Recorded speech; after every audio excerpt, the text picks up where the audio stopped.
Hello again. Just gonna give people a minute to join. I hope everyone's having a good time, learning things, enjoying life, and staying safe at home when possible.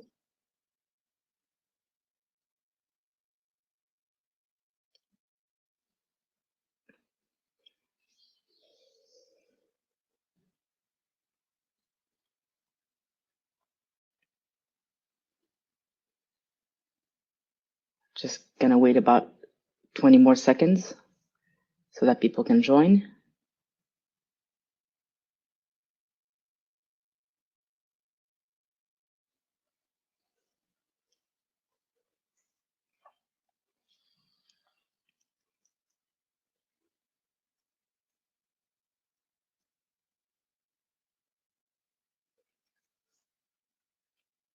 Okay, so it's been a minute. So let's start.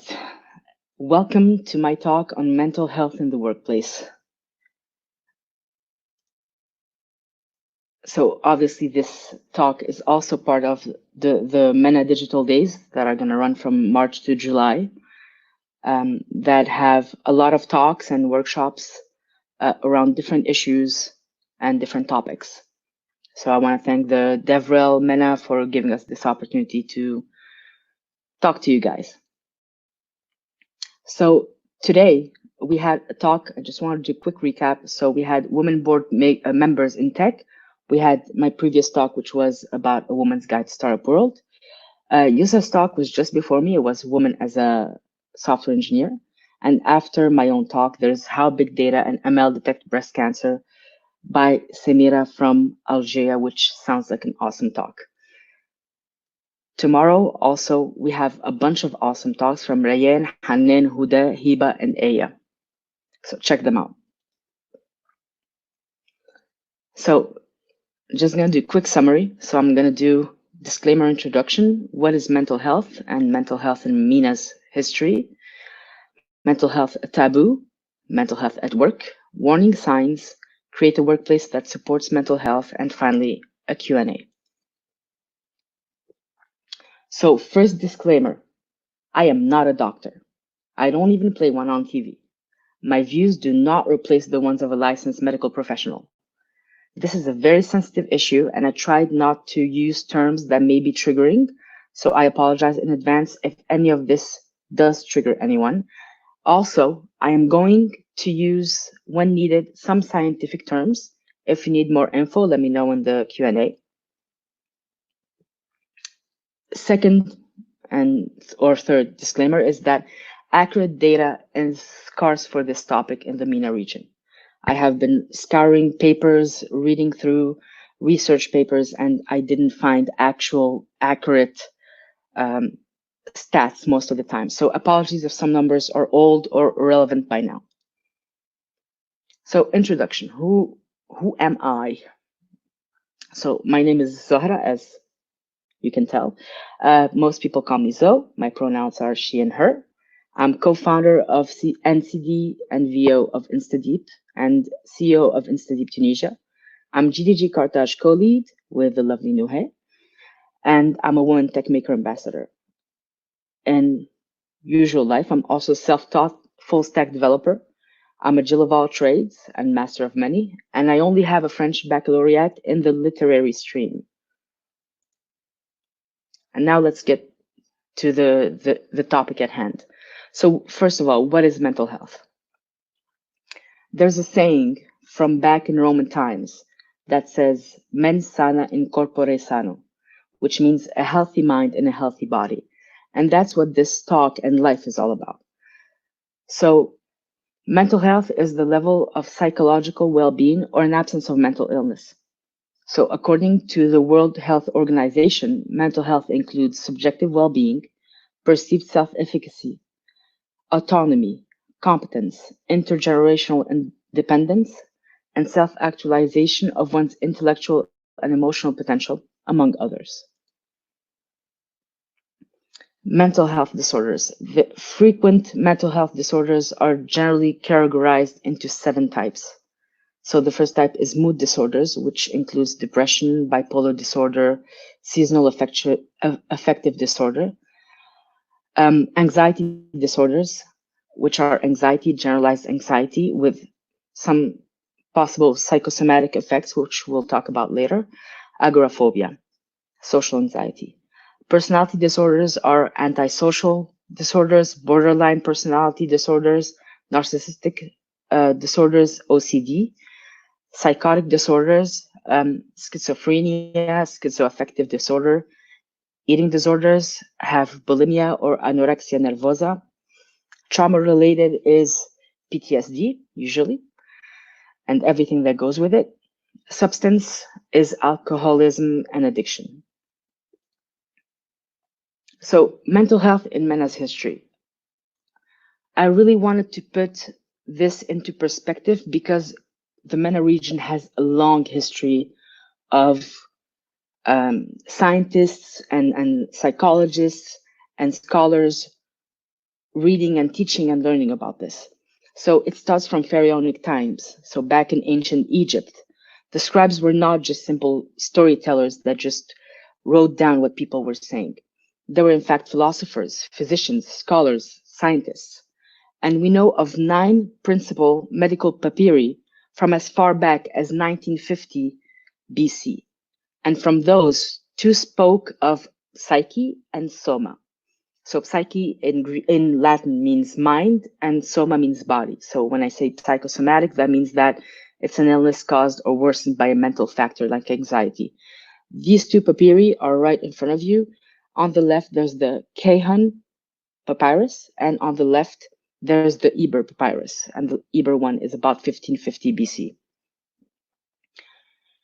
So in the golden age of Islam, so in the Middle Ages, pioneering Persian and Arabic doctors and scholars were heavily involved in analyzing and writing about health, and new mental health concepts and ideas were quick to emerge from the knowledge that they got from the Greeks and the Romans.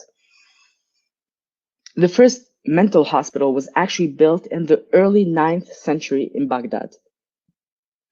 These are 7 of the most famous scholars who spoke about mental disorders in their teachings. So, for instance, we have Al-Balkhi, who's a 9th century Persian polymath, geographer, physician, and psychologist. He wrote a book called Masalih al-Abdan wa al-Anfus, Sustenance for Bodies and Souls. Razi, 9th and 10th century Persian, also, again, polymath, physician, philosopher. His book on medicine was Kitab, and I'm sorry, I'm not sure that this is how you pronounce it, but I'm going to try. Kitab al-Hawi fi Tib, the comprehensive book on medicine. We have Al-Farabi, who's also 9th and 10th century Arab philosopher, scientist, mathematician, and psychologist. His book was Kitab Ara al-Madinat al-Fadila, Social Psychology and Principles of the Opinions of the Citizens of the Virtuous City. Very long title. Then we have Ibn Sina, 10th century Persian philosopher, physics scholar, psychologist, geographer. He wrote actually sections into 2 books, which are Kitab al-Shifa and Kitab al-Najat. He wrote sections called Kitab al-Nafs in both of these books. So it's book on the soul. Al-Majuzi was a 10th century Persian physician and psychologist. He wrote Kitab al-Malaki. Al-Zahrawi, whose name is kind of close to mine, is a 10th century Muslim Andalusian, so from Arabic descent, from modern Cordoba in Spain. He's doctor, surgeon, chemist. He's considered the father of surgery. So he wrote a big tome called Kitab al-Tasrif, the method of medicine, in which he does describe many neurological surgeries, such as surgical cures for migraines. And to finish these lovely people up, we have Ibn Rushd, 12th century Muslim Andalusian, also from Cordoba in Spain, philosopher, doctor, geographer, basically everything, physics, music, chemistry. And he wrote Talkhis Kitab al-Nafs, so again, Book of the Soul. So what happened? So post-Mongol invasion happened. So the complete destruction of Baghdad brought a sharp end to the golden age of Islam, and a long period of disunity followed. The knowledge that we got from the Golden Age was kind of forgotten, and the European standards, which were very different mental health practices from ours, soon emerged. So, in the Golden Age of Islam, people with mental health issues were supported and cared for by doctors by every single account that I've found. They did music therapy, prayer, exercise. There was no torture, no ostracization. European standards were more about punishing bad behavior. So, why is this still a taboo? Now, mental health in MENA now. The Arab Youth Survey in 2019 and the recent also 2019 YouGov poll, which was for 18 to 24-year-olds in the UAE, have shown alarming numbers. Various studies show that this region has the highest rates of mental disorders globally and no resources to help. So actually what I read was that the percentage was more or less the same, but the fact that people didn't go to get helped actually made it grow worse. So from these studies, I found that 50% say that there is a stigma attached to seeking mental health care. 54% say that mental health care is difficult to access. 82% say that the high prices for mental health care drive them off from getting help. And 15.25% are diagnosed, and this is just diagnosed, so they actually went to a doctor. With mental health and substance disorders in MENA, the global rate is about 12.94. And now, why, like I said, why are these numbers so high? So the region has been through a lot: conflicts, wars, droughts, famines, civil unrest, economic upheaval, everything that's horrible that you can think of. So we have a lot of PTSD, depression, and anxiety-related disorders in war-torn countries, and but basically it is set to augment by 30% when you're in those situations. And late diagnosis, like I said, really impacts the numbers. Also, neglect of the sector because of the stigma behind mental health plays a significant role. So no country in MENA has more than 0.5 psychologists per 10,000 people, and no more than 20 beds in a psych ward for 100,000 people. We are very much below the whole world. So up to an estimated 75% do not receive help. And why is this such a taboo? So speaking to someone about mental health is a taboo in most countries. Let's get real. However, there's a correlation between cultural behaviors. And in MENA, we usually work on a group psychology, not an individual one. So we don't usually like individualism. People feel ashamed to tell others they need mental health help, and they feel that it will bring dishonor to their families. In Egypt, and I hope I'm not messing this stat up because it kind of shocked me. This is a 2013 or a 2003 study. I'm not sure anymore.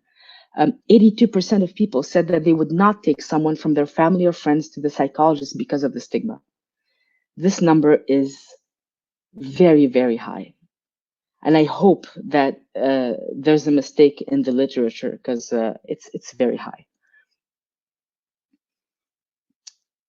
It shouldn't be a taboo. This topic should not be a taboo.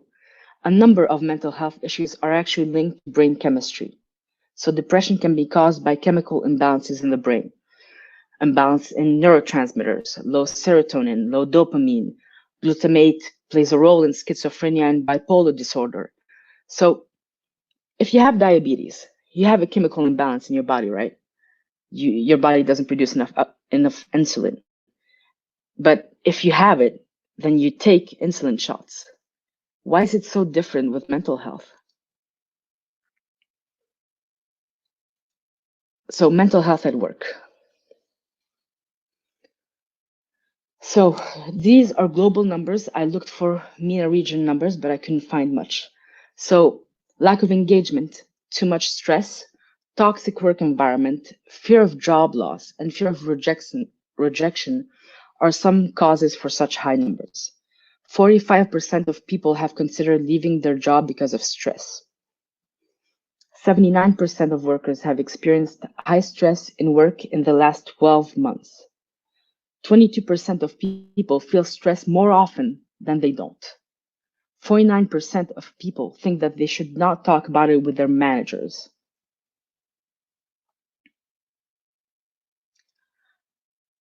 How does this stress, this anxiety manifest itself? 44% were more irritated at work. 25% drank more. 28% took it out on their families. 15% smoked more. 66 reported that workplace issues affected their sleep. 55% are afraid to take a day off to tend to their mental health. So they don't say what they're doing. They just are afraid to say why. 69% don't talk about mental health to anyone at work for fear of being ostracized. 69%. 57% of workers said that they have been paralyzed by fear before.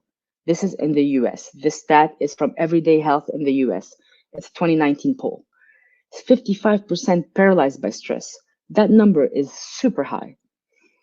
So with around 75% of people in MENA not being treated or even diagnosed for their mental disorders, I personally think we're on the verge of a crisis here. So we need to destigmatize mental health issues now, before it gets worse. So I'm just going to go through some warning signs. Again, I am not a doctor. So when should you see someone? There are warning signs linked with depression and anxiety disorders that can also be linked to other mental disorders. Please go see someone if you have 2 or more of these symptoms for 2 or more weeks. Long-lasting sadness, which usually causes crying jags or crying spells. Irritability, so unexplained anger, you just fly off the handle for anything. Extremely high or low moods. Excessive fear, worry, or anxiety. Social withdrawal. Loss of interest. Feelings of worthlessness or guilt or hopelessness. Dramatic changes in eating and sleeping habits. So what can you actually do to feel better? Besides going to see a healthcare professional, there's a couple of things you can do to actually feel better. So first of all, cut caffeine intake because it makes anxiety worse. Stop alcohol intake if you drink. Alcohol is a depressant. So if you're depressed and you drink, you get more depressed. Exercise, play sports, even a long walk can sometimes really do some wonder because you have more oxygen going into your brain. Disconnect from the online world when you get home. Android and iOS both have this feature where you can just go into do not disturb mode and not have anything notify you all the time. Go out. Go out. Go see a movie, take a walk your dog, Also learn meditation or breathing exercises. Things like box breathing really calm you down. It's when you inhale for 4 seconds, hold it for 4 seconds, exhale in 4 seconds, hold it for 4 seconds, and so on until you feel better. So how can you create a workplace that supports mental health? Steps to make your workplace mental health friendly. So give your employees autonomy. Do not micromanage. Monitor their engagement. Do not check out. Checking out is when a boss or a manager also has an issue like that and can sometimes mentally just not be there, not be present. Something else that's really good is having an open door policy. I do that myself. People can come talk to me at any moment for any reason. You have to support your team. It's really important that you do. You have to put in place a health insurance plan that covers mental health. And this is something that a lot of friends, talk to me about, where they were having mental health issues and their insurance did not cover that. And their work insurance didn't cover that. So having that in place makes people feel like they can go see someone. Increase awareness. So in another poll, I found that 43% of people were not aware that there were work policies on mental health in their own offices. So talk about it. Take away the stigma. Train managers to see the signs.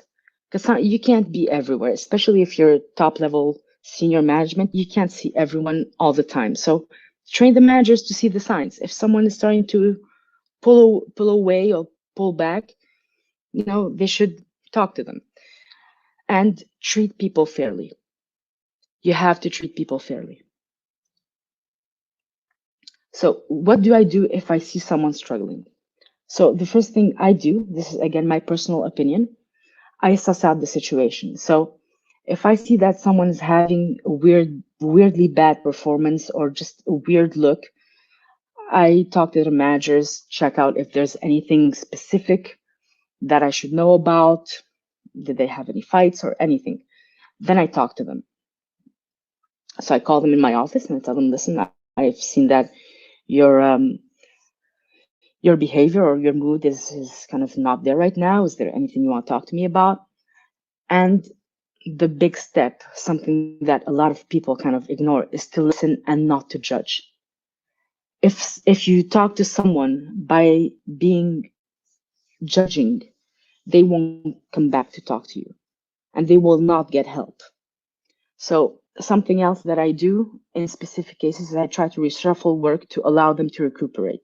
So if someone has a lot of work right now and I see that they're struggling, I will see if there's a possibility to reshuffle work. Offer them a shoulder to lean on. So basically, I tell them that if they need anything, they can call me at any time and I'll pick up. And if they need me to, anything, basically.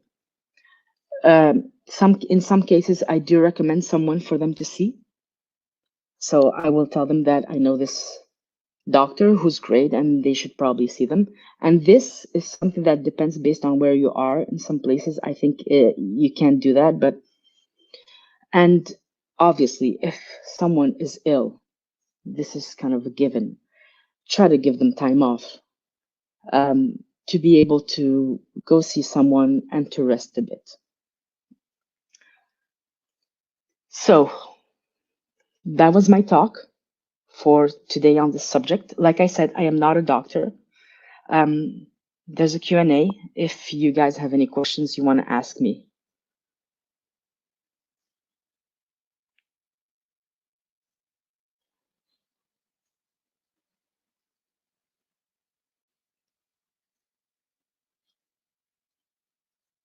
Wow, no questions. That's great.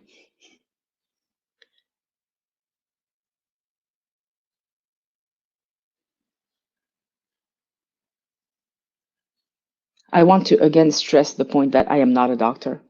I do not have an official license and I didn't even go to college for it. But I've had a bunch of years of experience seeing people and watching people. So, that's where my experience comes from.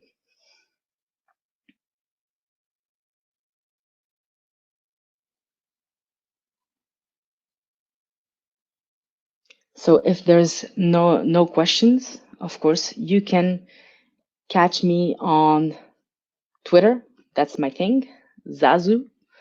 And obviously, you can reach me through Facebook and all the other usual links with Women Tech Makers and with GDG.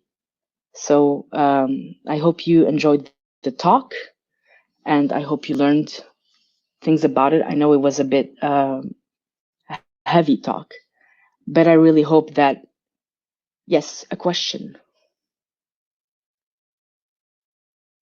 Ask me questions.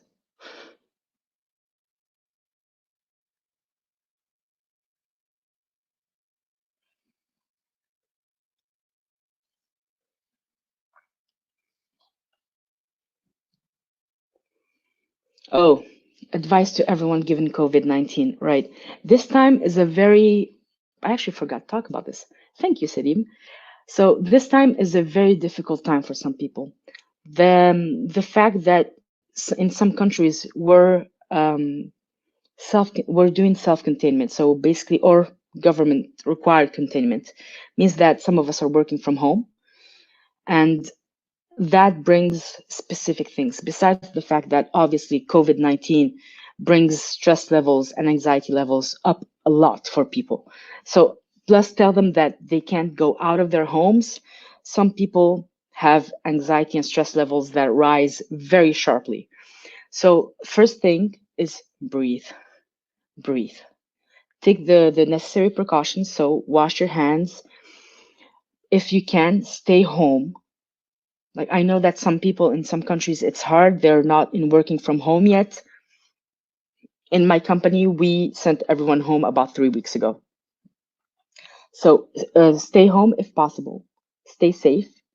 Um, there's the 2 meter distance. You should not get closer than 2 meters. Wash your hands. Use the gel. If you go out, when you come back in, what I did was I put a rag outside with some bleach, and when I come walk in, I just wipe my feet there, and I take off my shoes and I leave them outside. I have a mom who has who's high risk, so I do basically anything to help to make sure that she doesn't get it. So stay home, follow the procedures as given. So wipe down door handles. When you do the gel, do it with your elbow. Be smart, you know. Don't put yourself into any unnecessary harm or possibility of harm. So best advice is stay home, work from home. We've been home for 3 weeks. We're starting to get used to it, and I know that in this time it's hard. So don't think that productivity wise you're going to be at the same level as usual. You will be a bit less because this is a marathon. It's not a sprint. So take care of yourself and take care of your mental health, you know. I hope that answers the question for COVID-19. Wele, if the company doesn't adopt a mental health policy, well, did you ask them why? That's the first thing. You should ask people, talk to your managers, give them. Sometimes someone comes up to me and they say, listen, there's this issue. I'm like, give me documentation. What is it going to cost more? Because at the end of the day, a startup is still a business. And the thing is, from everything that I've read, $1 put in place for a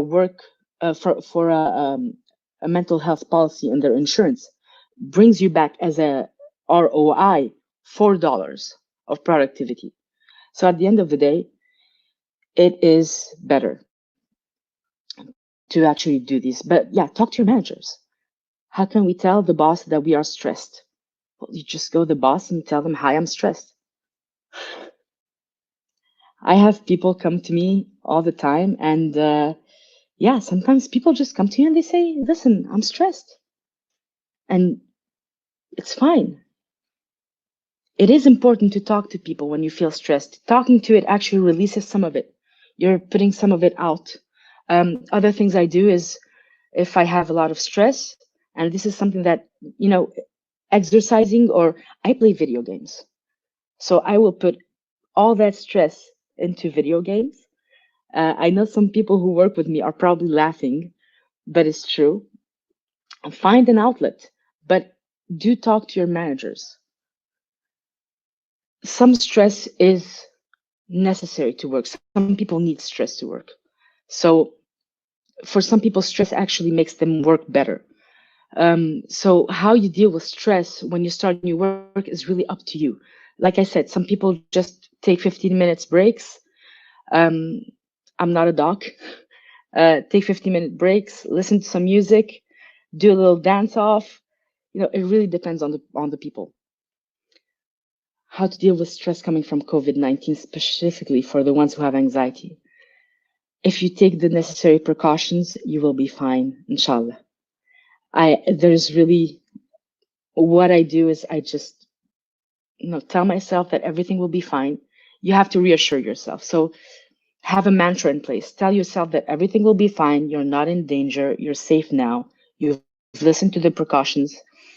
And you know, sometimes things happen. You can't control the world. The only thing you can control is yourself, your actions, and your feelings. So that's my opinion, Fatma. I hope I answered that.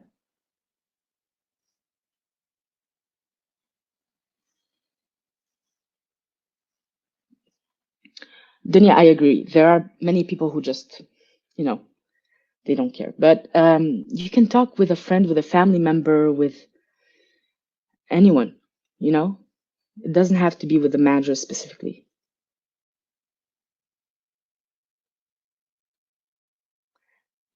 Okay, I think I'm about to be cut off, but thank you so much for coming to this talk. I hope I gave you guys some insight on things.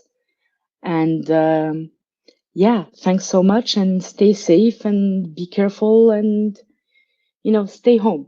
Stay home. Social distancing. What? Just stay home. Thank you very much.